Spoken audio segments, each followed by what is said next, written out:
Et la halachot, Shavua Tov et Yom Tov. En l'initial, Yom Tov, c'est Yutet, le 19, le mois d'Adar dans le premier. Et à la fin de la semaine, on va commencer la série des parashiot avant Purim et avant Pessah. Et la première dans la série, c'est Shkalim. Bon, tout le monde, dès qu'on parle de Shkalim, Parnassa, ils veulent bien des sgoulot et des brachot.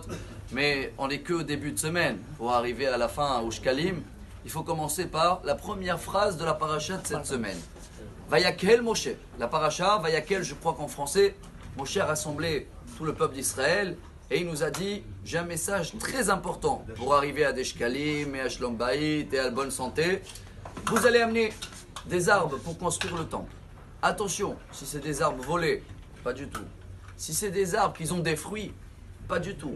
Jamais on va construire quelque chose sur le compte de quoi que ce soit. Ce sera même pas un être humain, ce sera même un monde animal ou végétal, ça sert à rien.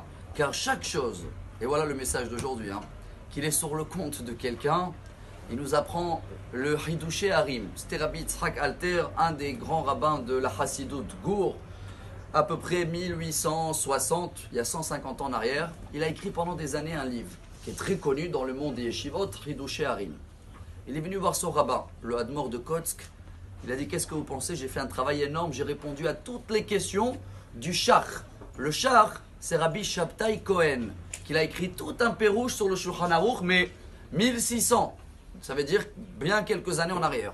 Après que le rabbin il a tout lu, il a dit, je pense qu'il faut que tu vas brûler tout ce que tu as écrit. Je dis, comment?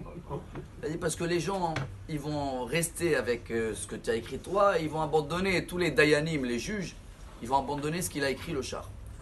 Ça a mis quelques minutes pour le temps qu'il a réfléchi, il a tourné. Après, il a fait un grand feu, il a tout brûlé. Et il a dit à tous ses élèves, je viens de comprendre pourquoi la harpe, comme ça on dit la harpe du roi David, c'était un ustensile de musique très important dans le temple. Comment il s'appelle en hébreu? Nevel. Ça veut dire quoi Nevel? Naval, c'est comme un voleur, c'est comme quelqu'un qui est mal vu.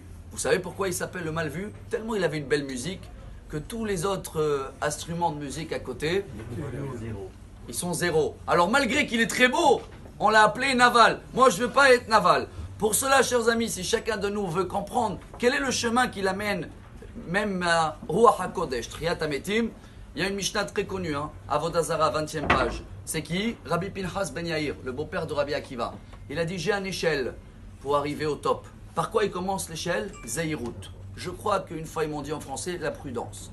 Fais attention d'écraser rien, de voler rien, si tu veux arriver à la chemin de réussite. Et on termine avec la phrase magique de Rabbi Israël Salonter, le maître du Moussar. Harotzel et Taralot.